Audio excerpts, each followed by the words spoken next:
ফের অশান্ত ভাঙড়, ফের ভাঙড়ে খুন। রাতের অন্ধকারে গুলি চলল, খুন হয়ে গেলেন বিধায়ক শওকত মোল্লার ঘনিষ্ঠ তৃণমূলের অঞ্চল সভাপতি রাজ্জাক খাঁ। নিহত রাজ্জাক ভাঙড়ের চালতাবেড়িয়ায় তৃণমূলের অঞ্চল সভাপতি। খুনের পরে ভাঙড় একেবারে উত্তপ্ত, থমথম করছে গোটা এলাকা। আটক করা হয়েছে দুজনকে। গতকাল রাতেই ঘটনাস্থল ঘুরে যান কলকাতার পুলিশ কমিশনার মনোজ বর্মা।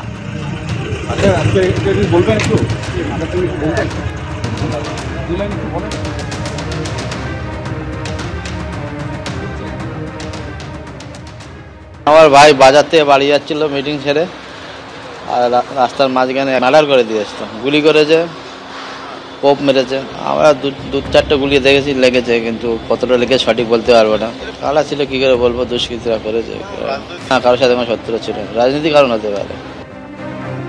ক্যানিং পূর্বের তৃণমূল বিধায়ক শওকত মোল্লা ঘনিষ্ঠ রাজ্জাক খাঁ, তাকে গতকাল রাতে খুন করা হয়। যেমনটা এখনো পর্যন্ত জানা যাচ্ছে, দলীয় কর্মসূচি থেকে তিনি ফিরছিলেন এবং সেই সময় ঝোপের মধ্যে আড়ালে লুকিয়েছিল এই দুষ্কৃতীরা। বাইকে করে কাশীপুরের বিজয়গঞ্জে পৌঁছতেই ঝোপ থেকে বেরিয়ে আসে দুষ্কৃতীরা এবং তারপর পরপর গুলি চালায়। গুলিতে ঝাঁঝরা হয়ে মাটিতে লুটিয়ে পড়েন রাজ্জাক খাঁ। মৃত্যু নিশ্চিত করতে এরপর ধারালো অস্ত্র দিয়ে এলোপাথারি কোপ মারে দুষ্কৃতীরা, এমনটাই অভিযোগ।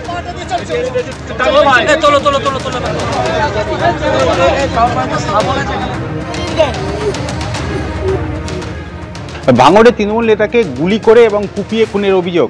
এই সেই রাস্তা, এখান থেকেই তিনি যখন দলীয় কাজ সেরে বাড়ি ফিরছিলেন, সেই সময় এই বাইক এখনো পর্যন্ত পড়ে রয়েছে। এই বাইক আটকায় এবং তাকে গুলি করা হয় এবং খুন করা হয়, এমনটাই অভিযোগ। এখনো পর্যন্ত বাইক পড়ে রয়েছে এবং এই জায়গা ঘিরে দেওয়া হয়েছে কলকাতা পুলিশের পক্ষ থেকে। কিছুক্ষণ আগেই ঘটনাস্থলে আসে কলকাতা পুলিশের সিপি, জয়েন্ট সিপি। এখনো পর্যন্ত দেখতে পাওয়া যাচ্ছে প্রচুর পরিমাণে পুলিশ বাহিনী কিন্তু এখানে মোতায়েন করা রয়েছে। এই ঘটনা তৃণমূলের পক্ষ থেকে আইএসএফের বিরুদ্ধে অভিযোগ করা হয়েছে। অন্যদিকে আইএসএফের পক্ষ থেকে যেটা জানানো হচ্ছে, এটা তৃণমূলের গোষ্ঠীদ্বন্দ্ব। এই ঘটনা ঘিরে কিন্তু রাজনৈতিক চাপানোতরও শুরু হয়েছে।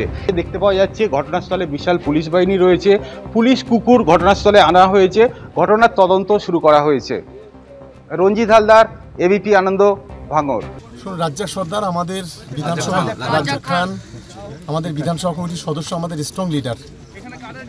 আইএসএফ আশ্রিত সমাজ বিরোধীরা এটা সম্পূর্ণ নওশাদ সিদ্দিকীর মদতে আজকে তাকে নৃশংসভাবে গুলি করে এবং তাকে কুপিয়ে খুন করা হয়েছে। ও বিকাল থেকে আমাদের দুটো মিটিং অ্যাটেন্ড করেছে, মিটিং করে ও বাড়ি ফিরছিল। আসলে ভাঙড় বিধানসভা এলাকায় এদের অস্তিত্ব বিলীন হয়ে যাওয়ার ফলে এই আইএসএফ আশ্রিত সমাজ বিরোধীরা এই ধরনের ঘটনা করছে। আমরা পুলিশকে, আমরা দিদিকে অনুরোধ করব যে অবিলম্বে এই আইএসএফ আশ্রিত সমাজ বিরোধী এদেরকে অবিলম্বে গ্রেপ্তার করা এবং তার দৃষ্টান্তমূলক শাস্তির ব্যবস্থা করা।